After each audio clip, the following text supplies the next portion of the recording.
बोलिए भक्त और भगवान की, अपने अपने मात पिता की। आरती अहिया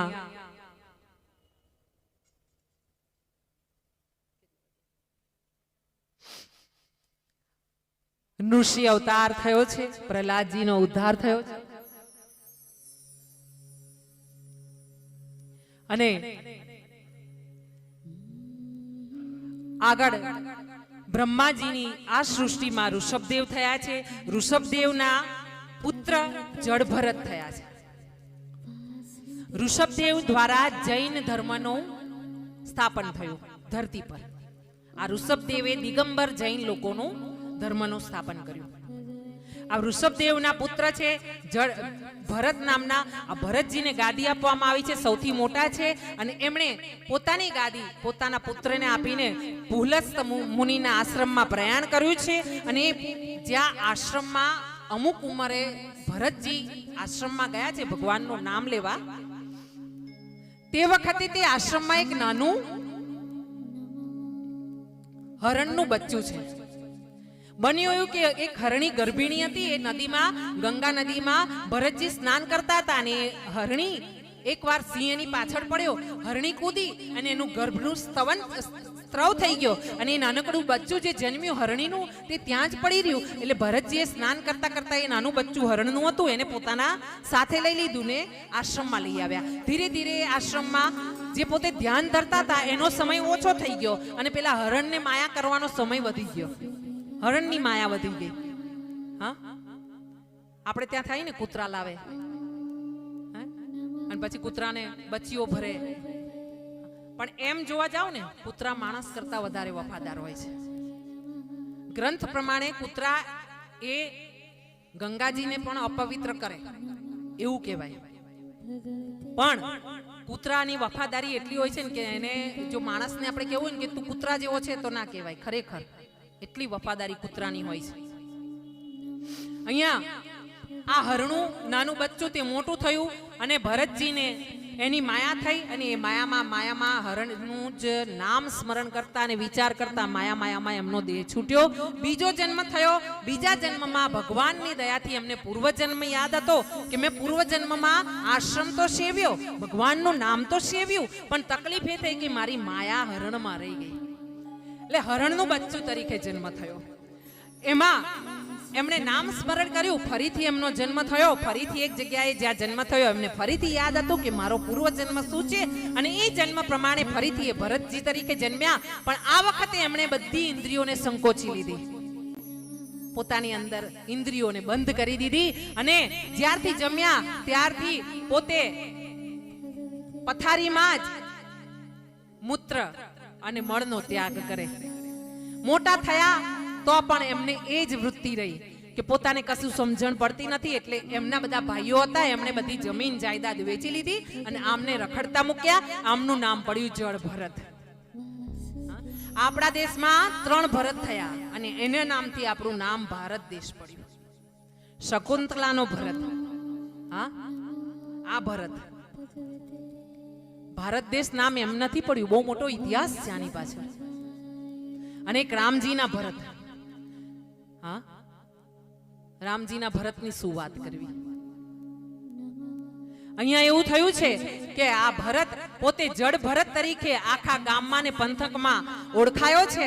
પોતે ખેતરમાં પડી રહે, કોઈ ખાવાનું આપે તો ખાય, ના આપે તો કઈ નહીં, રસ્તે પડેલું મળે, ભૂખ લાગે તો કોઈ વાર રસ્તે પડેલું પણ ખાઈ લે, પોતાની મસ્તીમાં મગન આત્મદેવ બનીને ફર્યા કરે। એવા સમયે ડાકુઓ આવ્યા છે ને ડાકુએ એમને પકડી લીધા છે અને એમને બલિ તરીકે લઈ ગયા છે, ભદ્રકાળી માના બલિ તરીકે આપવા માટે। માં ભદ્રકાળી કોપિત થયા છે, ભરતજીનું રક્ષણ કર્યું છે। ભરતજી પાછા ગામમાં આવ્યા છે અને એક દિવસ એવું બન્યું છે કે ભરતજી જંગલમાં બેઠા છે ને ત્યાંથી એક રહુગણ નામના રાજાની સવારી નીકળી રહી છે અને એ સવારીમાં જે સવારી ઉચકવા વાળા હોય કહાર, એ કહારમાં એક જણ માંદો પડ્યો છે અને આ ભરતજી ત્યાં ખાઈ પીને તાજા માજા બેઠા છે મસ્તીમાં। એમને જોઈને પેલા કહારે વિચાર કર્યો કે આપણે જે વજન ઉચકીએ છે ને એમાં એક જણ માંદો પડ્યો છે, તેને આરામ આપીએ ને આને કહાર તરીકે લઈ લઈએ. આ ભરતજીને આગળ જોડવામાં આવ્યા છે. આ રહુગણ રાજા પાલખીમાં બેઠો છે. એ કપિલદેવ મહારાજને મળવા સત્સંગ કરવા જઈ રહ્યો છે અને રસ્તામાં ભરતજી મળ્યા છે. જળ ભરતને પાલખી ઉચકવાનું કામ સોંપવામાં આવ્યું છે. ભરતજીએ પોતાને ખભે પાલખી લીધી છે, આગળ ચાલ્યા છે. એમની પાછળ પેલા કહારો પણ પાલખી લઈને ચાલી રહ્યા છે. ભરતજી મસ્તીમાં છે. પગલું ભરે, કીડી જોવે, કીડીને ના મરાય, થોડા વાંકા વળીને નીકળી જાય એટલે પાલખી હલે. અરે આગળ ચાલ્યા, કઈ જંતુ બીજું આવ્યું, એને કૂદી જાય, પાલખી લઈને કૂદે. રાજાને માથામાં પાલખી વાગે એટલે ધીરે ધીરે રાજાને ગુસ્સો આવ્યો કે આ કયા મૂર્ખને પાલખી પકડાવી છે કે મને માથામાં વાગે છે. એને ધ્યાન નથી રાજાની પાલખી છે. કે બીજા કહાર હતા ને એમને એમ થયું કે આ જાડો પાડો છે, એને વજન ઉચકવા દઈએ. એટલે કીધું મહારાજ આ નવો નવો છે ને એને શીખવાડી દઈશું. હા, પાછા ચલાવ્યા છે. પાછું ચાલ્યા છે ને ત્યાં થોડું ચાલ્યા છે ને પાછો મકોડો આવ્યો છે એટલે મકોડાને જોઈને ભરતજી કૂદી ગયા, પાલખી પકડી રાખી છે. અને એવા સમયમાં મહારાજને વધારે પડતું વાગ્યું છે એટલે અપશબ્દો બોલ્યા છે મહારાજજી કે કોણ આ મૂર્ખ, અને અપશબ્દો બોલ્યા છે છતાં ભરતજી તો પોતાની મસ્તીમાં છે. એટલે મહારાજે વિચાર કર્યો કે આ કોણ છે આવો. મહારાજે પૂછ્યું કે આ કોણ છે, આ કોણ એવો કહાર છે કે જેને હું આવા અપશબ્દ બોલું છું છતાં પણ અસર નથી પડતી. એટલે ભરતજીએ ત્યાં જવાબ આપ્યો છે, મને શું કરવા અસર થાય? તમે જે કહી રહ્યા છો તે મારા દેહને કહી રહ્યા છો. હું તો આત્મા છું, નિરાકાર નિરંજન. મારે તમે મને ગાળો દો, મને શું ફરક પડે? મને તમે મારો, મને ખાવાનું ના આપો, મને શું ફરક પડે? હું તો આત્મા છું. હું તો સદા પ્રસન્ન, હું તો સદા જ આનંદમાં, હું તો સદા જ મુક્ત. હું કોઈના બંધનમાં ના આવું, હું કોઈના પલાળ્યો પલડું નહીં, હું કોઈના સળગાવ્યો સળગું નહીં. હું તો આત્મા છું, હું ભરત નથી. રહુગણ રાજાને આ ઉપદેશ મળ્યો. એમણે ઉતરીને ભરતજીના ચરણને પકડી લીધા. અરે પ્રભુ, હું તો સત્સંગ કરવા જતો હતો, તમે તો મને રસ્તે ગુરુ મળ્યા, ભગવાન મળ્યા, તમે તો ધન્ય છો પ્રભુ. રહુગણ રાજાને જડ ભરત જે ભરતજી છે એમણે ઉપદેશ દીધો છે અને એ ઉપદેશ દઈને એમનું જીવન ધન્ય કર્યું છે ને પોતે પણ ભગવાનનું નામ લઈને ભગવાનમાં લીન થયા છે. અહીંયા બન્યું છે એવું કે સુખદેવજી વાત કરી રહ્યા છે અને સૌનક આદિ ઋષિઓને આનંદ થઈ રહ્યો છે. એવામાં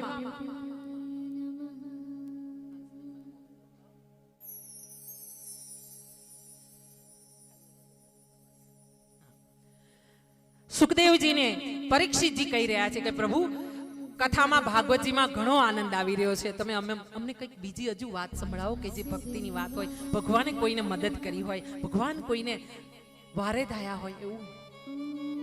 સુખદેવજીએ કહ્યું છે કે તું ધન્ય છે કે તને ભગવાનની વાત સાંભળવાનો આટલો રસ છે. અને એવું વિચાર કરીને સુખદેવજી એક બીજી વાત કરી છે. એક જંગલ હતું ને જંગલની અંદર એક ગજેન્દ્ર હતો. એનું મોટું કુટુંબ હતું અને એ મદમાં એવો ચાલતો ને જંગલમાં કે ચાલતો ત્યારે મોટા મોટા તોતિંગ ઝાડ હલતા, પૃથ્વી ધમ ધમ હલતી અને એની ઘણી અનેક રાણીઓ, એની હાથણીઓ હતી, હાથણીઓના નાના નાના બાળકો હતા અને આમ એનું કુટુંબ ઘણું મોટું હતું. અને એ મસ્તીમાં આવીને એક દિવસ એક તળાવમાં આનંદ કરવા માટે પોતાના પરિવાર સાથે નીકળ્યો હતો અને આનંદ કરી રહ્યો હતો અને પાણીની છોડ ઉડાડી રહ્યો હતો પોતાની પત્નીઓને, અને પત્નીઓ એને છોડ ઉડાડી રહી હતી એ ગજેન્દ્રને. અને એવા સમયે બન્યું એવું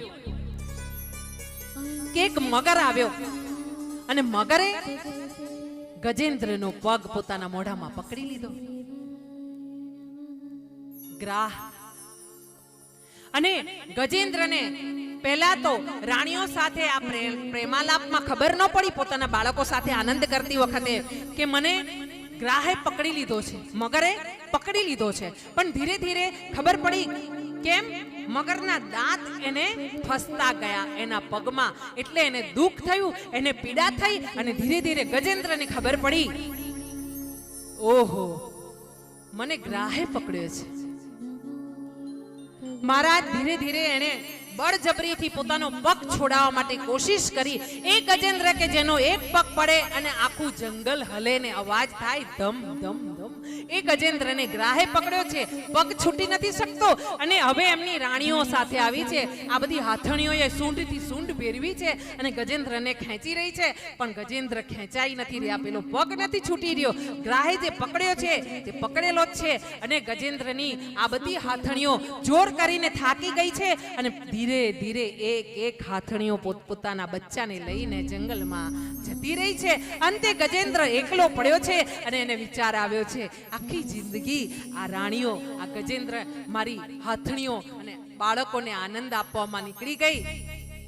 આજે ખબર પડી કે આવું એકલું ને જવું એકલું જ છે. હા, એકલા જ આવ્યા મનવા એકલા જવાના, સાથી વિના સંગી વિના એકલા જવાના. ક્યાંય કફનમાં તમને જે દેખાય કે એક નાનું અમથું ખિસ્સું ના હોય, અને ત્યાં છઠ્ઠીનું પહેરાવે ને ત્યાંય ખિસ્સું ના હોય, પહેલી વાર પહેરાવે ને એમાં ખિસ્સું ના હોય, અને તોય છતાં મારું મારું મારું કરીને ધન મેળવ્યું ને અંત જાળે એકલો. અને કેવું પાછું કેવું, અડધો કલાક થાય ને એટલે તો ઘરવાળા જેટલા આપણા બધા વાલા વાલા હોય ને એ બધા કે હવે કાઢો, હવે કાઢો જલ્દી એમ.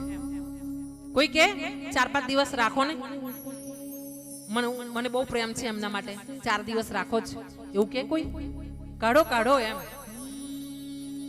અને એમાં એટલે જ પછી આપણા સંતોએ નિયમ કરેલો છે આ કે જેણે જિંદગી ભર રામનું નામ નથી લીધું ને એને પછી ઉચકી જનારા રામનું નામ લેતા જાય છે. રામ બોલો ભાઈ રામ, રામ બોલો ભાઈ રામ, રામ સત્ય છે, રામ સત્ય છે. કેમ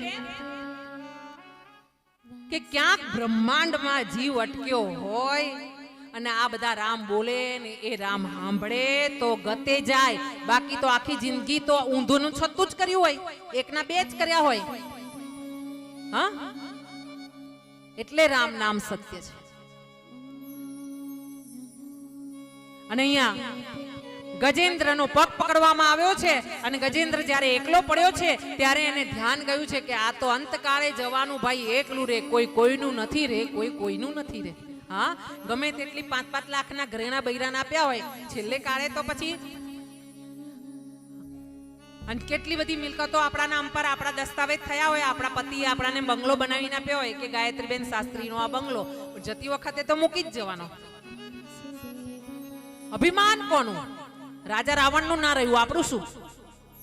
હા, એટલે આ ગજેન્દ્રને ધ્યાન આવ્યું છે કે મારો અંતકાળ આવ્યો છે, એને ભગવાન યાદ આવ્યા છે, કોઈ સત્કર્મ એના પાક્યા કે આ હાથીને યાદ આવ્યું કે એક છે કોઈ નારાયણ નામનું, અને એને પોકાર કર્યો છે, હે નારાયણ પ્રભુ વારે ચડજો, તારા વિના મારું કોઈ નથી પ્રભુ. આ બધી માયાજાળ હતી, આજે મને ખબર પડી છે. હે પ્રભુ સ્વર્ગેથી વેલા આવજો, ગરુડે ચડજો. હે દીનાનાથ બહુ મોડું થઈ જશે, જલ્દી પધારો મારા વાલા, મારો હાથ પકડો, મને ઉગારો. જ્યાં ગજેન્દ્રએ પોકાર કરી છે અને ત્યાં ભગવાન રુક્ષ્મણીનો એ કોળિયો મોઢામાં નાખી રહ્યા હતા ને, ત્યાં રુક્ષ્મણીને કીધું કે હું પછી આવીને જમું છું. મહારાણી થોડી રાહ જોજો દેવી, મારો ભગત મને બોલાવે છે. અને પ્રભુ ગરુડે ચડીને ઉડ્યા છે અને એવી ઝડપથી પ્રભુ આ ગજેન્દ્ર માટે આવ્યા છે. જો ગજેન્દ્ર માટે આવતા હોય તો તમારા ને મારા માટે કેમ ના આવે? આવે જ, આવે જ. પ્રભુ આવ્યા છે, ગરુડે ચડીને અવકાશમાં દેખાયા છે. ગજેન્દ્રની નજર પડી છે, એને સૂંઢ ઊંચી કરી છે, ફરીથી પોકાર કર્યો છે, બચાવો બચાવો નારાયણ, હે પ્રભુ મારો હાથ પકડો, હે નારાયણ, હે દેવ, હું તમારી શરણે છું, અનાથોના નાથ, દીનાનાથ, દયા કરો, મને બચાવો, તમારા સિવાય મારું કોઈ નથી મારા વાલા. અને એને એ તળાવમાં એક નાનું અમથું કમળ જોયું, સૂંઢમાં એને કમળ લીધું અને આમ કરીને જ્યાં એને સૂંઢ ઊંચી કરીને કમળને ભગવાનની સામે ધર્યું ને, ત્યાં તો નારાયણે ગરુડ પરથી નીચે ઉતરવાની રાહ ના જોઈ ગરુડની પાંખ પર એક પગ મૂક્યો, બીજો પગ પ્રભુએ આમ ધરતી પર લબડાવ્યો અને એક હાથથી હાથીની સૂંઢ પકડી બીજા હાથથી પેલા ગ્રહનું માથાનું છેદન કરી નાખ્યું, શિર છેદ કરી નાખ્યો અને હાથીને ઉપાડી લીધો, ગજેન્દ્રનો ઉદ્ધાર કરી નાખ્યો. આવો મારો વાલો કે જોતો નથી કે પોતે લબડીને આખો વાંકો વળ્યો છે, એક પગ ગરુડ ઉપર છે, એક પગ બહાર છે અને ગજેન્દ્રને ઉપાડી લીધો મારા વાલાએ. અને ધીરેથી એની સૂંઢમાંથી કમળ લીધું અને કમળ લઈને પોતે પોતાની સાથે રાખી લીધું.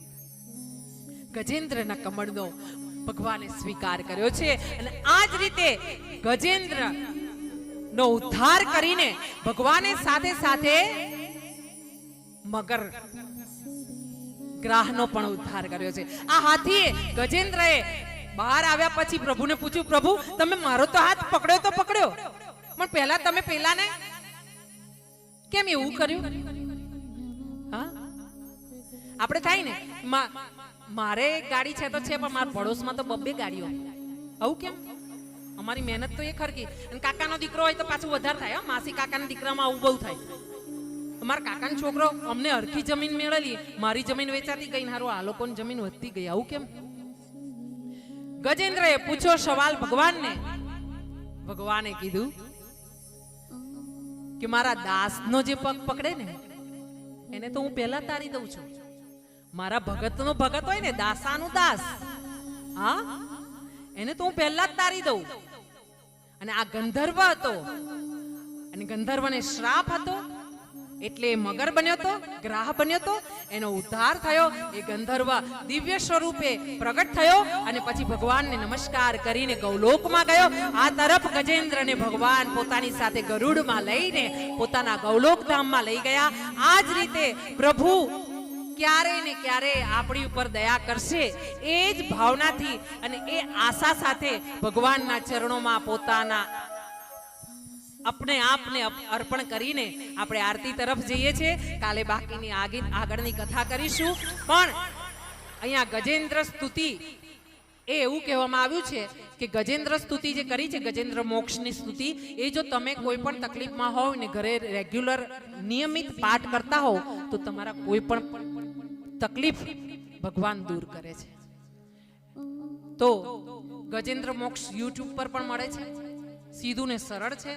ભગવાનનું જ્યાં જ્યાં તમને જે વસ્તુ ભગવાને બહુ જ નારાયણ કવચ આપ્યું છે, હા, ગજેન્દ્ર મોક્ષ આપ્યો છે, કુંતા માતાની સ્તુતિ, ભીષ્મની સ્તુતિ, ધ્રુવની સ્તુતિ, પ્રહલાદજી જેવા તો કોઈ ભગત જ ના થયા. લો, પ્રહલાદજીને જ્યારે ભગવાને ખોળામાં બેસાડીને પૂછ્યું કે તમારે શું જોઈએ, તો પ્રહલાદજી એટલું નાનું અમથું છોકરું શું માંગે?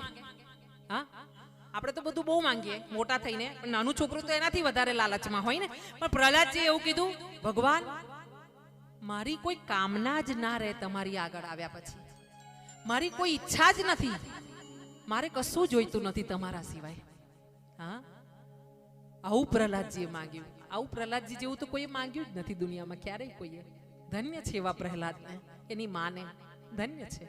કેવા બાળકો આપણી ભારત ભૂમિ પર જન્મ્યા, સંતો જન્મ્યા. હા, તો આવો આપણે પર ધીરે ધીરે આ જ રસ્તે ચાલીશું. આ જન્મે નહીં તો આગલા જન્મે, આગલો જન્મ નહીં તો પેલો જન્મ, ગમે ત્યારે તો આપણે પ્રહલાદજી જેવા લાયક બનીશું ને ભગવાન ગજેન્દ્રની જેમ આપણો પણ, પ્રહલાદની જેમ, ધ્રુવજીની જેમ આપણો પણ ઉદ્ધાર કરશે, હાથ પકડશે, એવી આશીર્વાદ આપશે ભગવાન આપણને.